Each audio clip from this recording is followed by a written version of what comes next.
अच्छा, ऐसा धोखा हमारे साथ किया, भोगोगे तुम। ये जो निकलता है ना भोगोगे, ये अकाट्य होता है। क्योंकि किसी का भी हृदय, मान लो किसी भी जीव जंतु को आप कष्ट दें और उसका हृदय आह भर जाए, तो वो आह वज्र की लीक है, तुम्हें भोगना पड़ेगा। वो आह किसी की ना लेना जिंदगी। कोई ऐसा कोई आह भर करके कह दिया तुम समर्थ हो, हम तो कुछ कर नहीं सकते, वो अंदर से दुखी, फिर तुम्हारी सामर्थ्य काम नहीं करेगी, मिट्टी में मिला देगी। ऐसा नहीं कि आप जो कर रहे हैं कोई देख नहीं रहा, कोई हिसाब किताब नहीं, जो कर रहे हैं अवश्य में भोक्तव्यम। बहुत सावधान।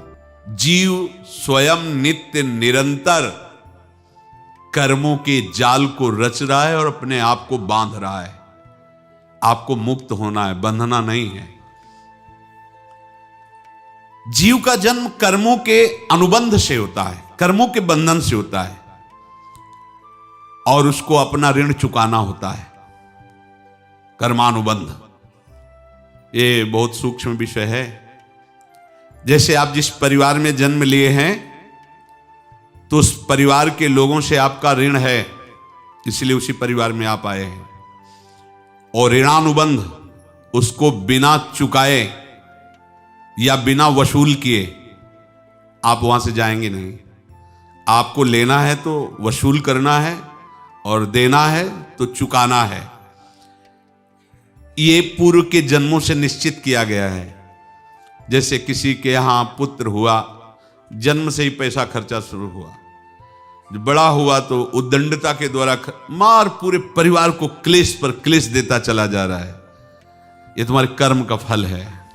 या ऐसे शक्तिहीन बुद्धिहीन ऐसे पागल पूरे जीवन सेवा करो, तुमसे अपना हिसाब चुकाने के लिए वो आया है। अब परिवार के जो सदस्य जुड़े आके, मतलब पत्नी आते ही पूरी हृदय में आनंद, परिवार में आनंद, और जीवन भर वो आनंद ही सुख देने के लिए उसका जन्म हुआ। वो अपना ऋणानुबंध मुक्त, और आते ही भयंकर क्लेश खड़ा कर दिया, बीच में दीवार और झगड़ा वैसा, फिर अतरे दिन मारपीट शुरू, कलह अशांति, पूरा जीवन नरक हिसाब करने आए। यहां ऋण चुकाए बिना कोई जा नहीं सकता, ऋण चुकाना पड़ेगा। किसी का ऋण वसूल करना है तो किसी को ऋण चुकाना है, दोनों काम करने होते हैं। अनेक जन्मों में अनेक लोगों के साथ हमने जो बर्ताव किए हैं, अच्छे या बुरे, वो होंगे। अब किसी आदमी को हम जानते नहीं, अचानक मिला, अचानक टक्कर लगा और मार पीट गाली गुप्ता सब कर दिया, चुपचाप सह लो। क्यों? ये आपका हिसाब है, पूर्व का हिसाब। हमारा उससे कोई द्वेष नहीं, कोई संकल्प नहीं। अचानक घटना घटी और हमसे द्वेष करने लगा, हमें पीटने लगा, हमें गालियां दे, ये हिसाब है, चुपचाप सह जाओ। अपने घर का भाई ही भारी दुश्मन बन गया और क्लेश दे, हिसाब है।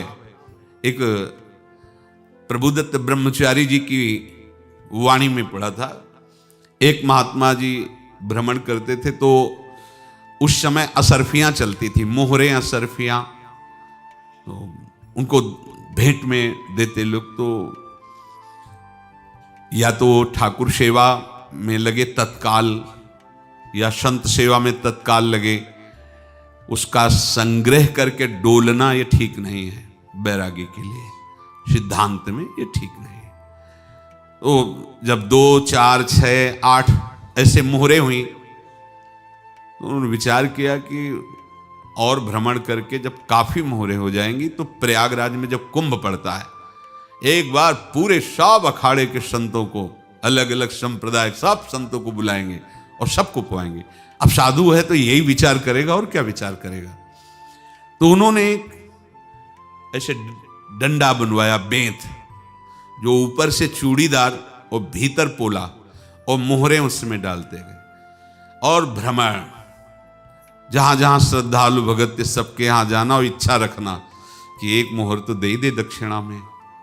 कामना कोई भी हो वो बांधती ही है, ध्यान रखना। इसीलिए प्रभु जो चाहे वो करे, अपनी चाह नहीं रखनी चाहिए, अपनी चाह प्रभु की चाह में मिला देनी चाहिए। धीरे धीरे वो छड़ी भर गई। भ्रमण करने वाले महात्मा चूड़ी लगाई, इंतजार करते रहे। जब प्रयाग का कुंभ पड़ा तो चले। तो रास्ते में एक गांव में पूछा जाता है, जैसे कहीं रुको कि कोई श्रद्धालु ऐसा है जो संत सेवी है। तो कुछ लोगों ने बताया, हाँ एक परिवार है बहुत संत सेवी है और आपको मिलाते हैं उनसे। आइए महाराज, घर में रुका। खूब अच्छा हलवा पूड़ी पवाया और जो घर के मालिक थे चरण दबाए। चरण दबाते दबाते उनकी दृष्टि पड़ी उस डंडे पे। इतना मोटा और ऊपर से कुछ चूड़ी सी भी नजर आ रही, इस डंडे में तो कोई रहस्य है ही है। अब महात्मा जी को खवा पिला के सुला दिया। महात्मा जी जब सो गए तो पत्नी से धीरे से कहा, वो डंडा लाओ बाबा जी का। डंडा, वो चूड़ीदार जो ही खोला पलटाया तो सैकड़ों मोहरे। ऐसे संत रोज पधारे भगवान, तुम आनंद हो जाए फिर क्या। पत्नी से कहा, नाप के कंकड़ लाओ। वो तो महात्मा जी तो खाए खीर पूड़ी, आराम से सो रहे। रात में पूरी प्लानिंग करके उसमें कंकड़ भर के चूड़ी लगाकर सिराने रख दिया, सारी मोहरें हटा ली। महात्मा जी आराम से छड़ी उठाए तो वजन पक्का। वैसे बड़े लोग चतुर होते हैं, पर ये नहीं जानते कि कर्म कितना भयानक होता है।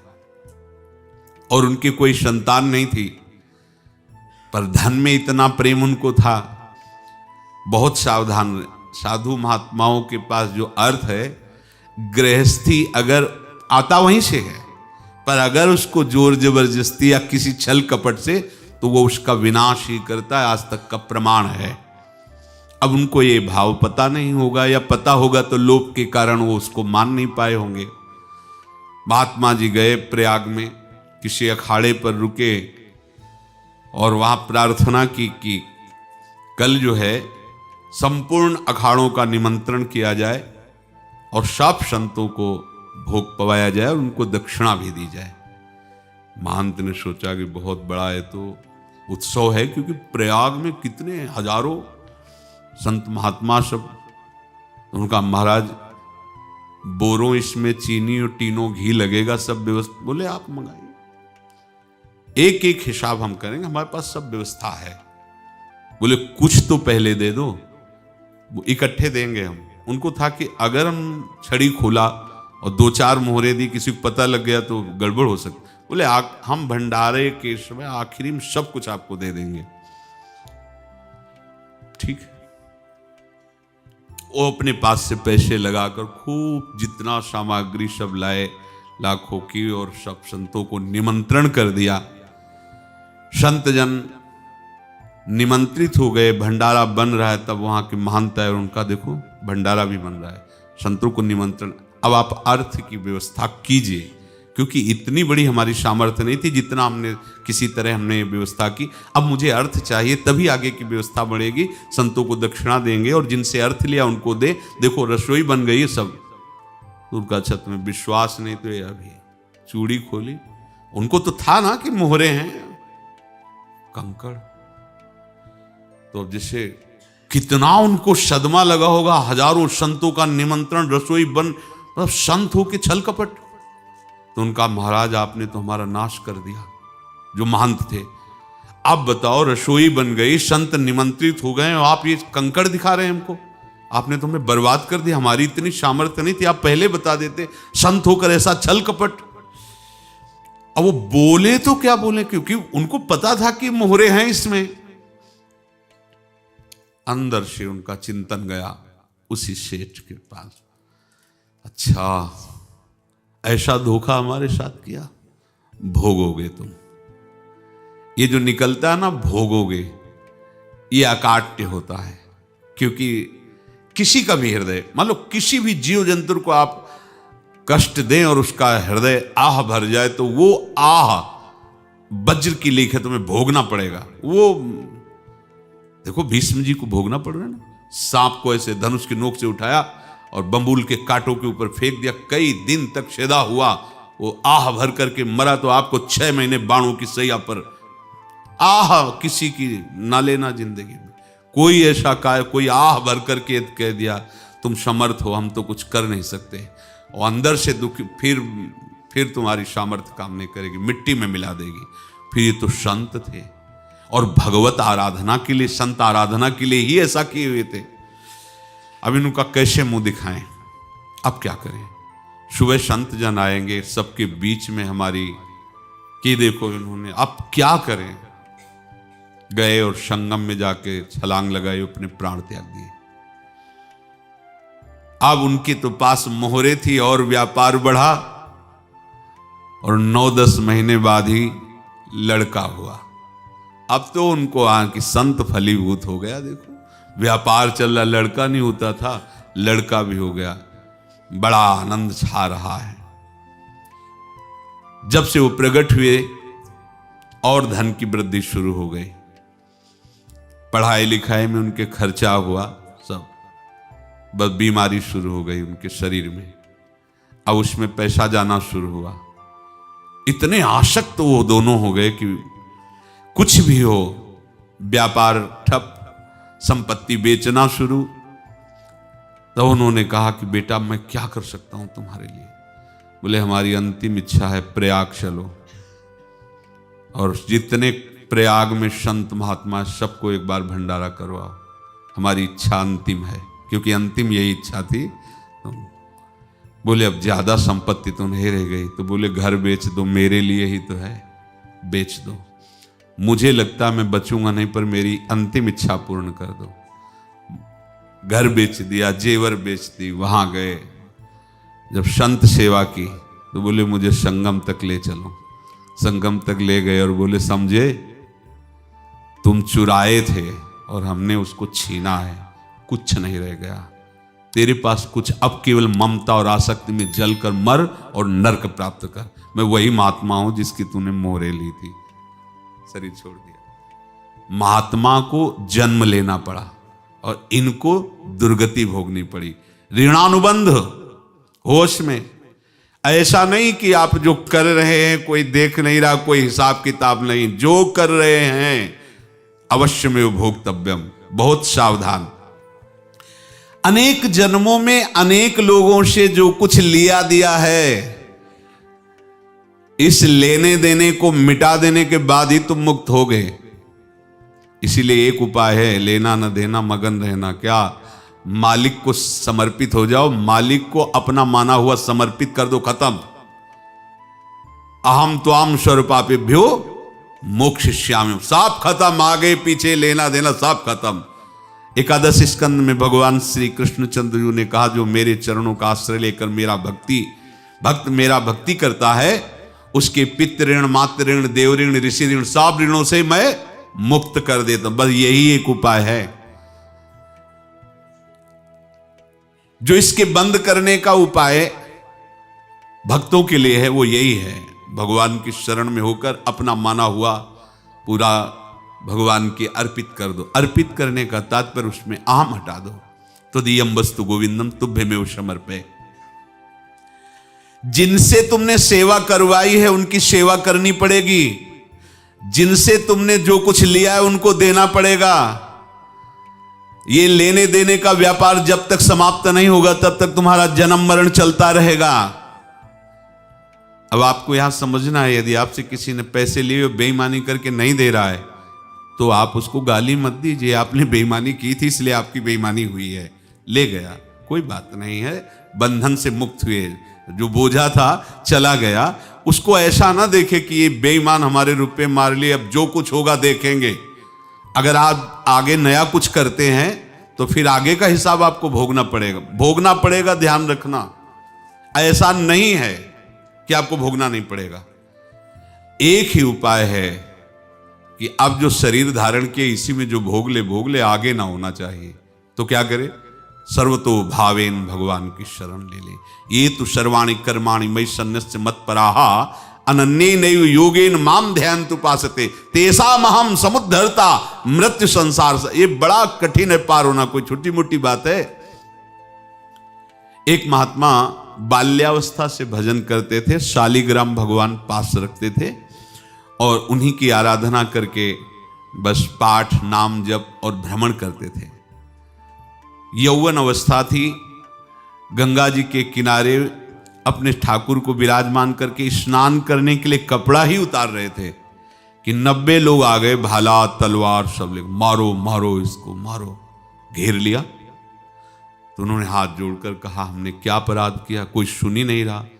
तो उन्होंने कहा मार तो डालोगे ही आप, 90 लोग, हम कोई अस्त्र शस्त्र तो लिए नहीं, एक बार हमें गंगा में डुबकी लगा देने दो और अपने ठाकुर को स्नान करा देने दो, फिर इसके बाद आप मार देना। भगवत इच्छा से वो लोग रुक गए, स्नान किया और अंदर से प्रार्थना की, प्रभु ये क्या लीला है आपकी, आपके सिवा मेरा कोई है नहीं और ये मुझे मारना चाहते हैं। तो भगवान ने जानते हो क्या कहा उनके अंतर में, तुम मेरे में ध्यानस्थ हो करके शरीर को छोड़ो, ये लोग मारेंगे, ये मेरे भजन का फल है कि तुम्हें 90 जन्म नहीं लेना पड़ेगा, एक ही जन्म में 90 मिलके, तुमने 90 हिंसा की थी पूर्व में, तो तुम्हें 90 बार जन्म लेना होता और एक एक करके मारते। ये मेरे भजन का प्रताप है कि एक बार में ही 90 का हिसाब हो जाएगा। तुम आंख मूंदो, मेरे ध्यान में मगन रहो, मेरे प्रताप से तुम्हें कोई चोट नहीं होगी और स्वाभाविक मूर्छावस्था में प्राण तुम्हारे छूट जाए। ऐसा ही हुआ, ऐसा हुआ। तो ये बात समझ लो कि ये जो कर्मानुबंध है, ऋणानुबंध है।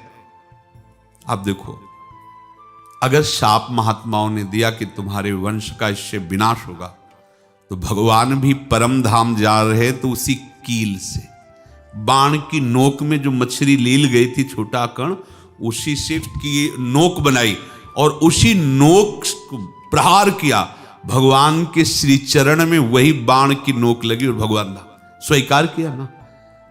भगवान का बड़ा लीला विचित्र है। अगर छुप करके उधर रामावतार में बात, तो इधर ऐसे स्वीकार किया है भगवान ने। ऐसा कहीं नहीं दिखाया कि मैं भगवान हूं तो मैं अपने लिए, ऐसा नहीं दिखाया। नारद जी का हित किया पर नारद जी ने शाप दिया तो भगवान ने स्वीकार किया। बंदरों ने ही सहायता की, जैसा बोले थे वैसा। ये लीला इस शरीर में भोगनी पड़ेगी। हाँ, ज्यादा को कम में भुगता देंगे, पर अब अगला शरीर ना मिले इसके लिए सर्वतो भावेन भगवान के आश्रित हो जाए। जैसे आपने दुकान फैला रखी है तो उसमें दो काम होते हैं, लेना और देना। किसी को उधार दिया है तो हमें उसे लेना है, और कोई नगद देकर सामान ले रहा है तो उसे सामान देना है, या उधार लिया है तो हमें उधार देना है। अब अगर दुकान बंद करनी है तो तुम्हें देने वालों पर जोर देना है, लेने वालों पर जोर नहीं। लेने वाला तो जाओ हम क्षमा किया, समर्पित किया, हमारा कोई संबंध नहीं, खत्म हो जाए, वो खुशी हो जाएगा। लेकिन देने वाला तुम अगर दुकान भी उठा दोगे तो जहां भी रहोगे तुम्हारे पास वो आएगा, लाइए हमारा। तो देने पर नजर रखिए, जिसका जिसका हिसाब है वो आपके सामने आता जाए, हटाते जाओ। लेने पर नजर मत रखिए और दुकान फौरन उठा दीजिए, नहीं अगर लेते देते रहे तो चलता रहेगा। आगे चलकर कुछ लेना न देना, मगन रहना बस अपने प्रभु के चिंतन में। अब हम कैसे जाने कि किसको क्या देना है, हमें क्या पता? तो हम पूरा हिसाब जिनको पता है उनको दे देते हैं, समझ रहे हो? उनको पता है क्या लेना है क्या देना है, तो इनके पास पहुंच गए, या सरकारी हिसाब से सब बराबर कर देंगे। हमको अपनी जिम्मेवारी इनकी चरणों में समर्पित कर देना है, तभी हम जीवन मुक्त होंगे। ये रहस्य की बात है। प्रभु कह रहे हैं, यस्य सर्वे समारंभाः काम संकल्प वर्जिताः ज्ञानाग्नि दग्ध कर्माणं तमाहु पंडितम बुधाः। जिसके संपूर्ण कर्मों के आरंभ संकल्प और कामना से रहित हैं, तथा जिसके संपूर्ण कर्म ज्ञान रूपी अग्नि से जल गए हैं, उसको ज्ञानी जन भी पंडित कहते हैं, बुद्धिमान कहते हैं।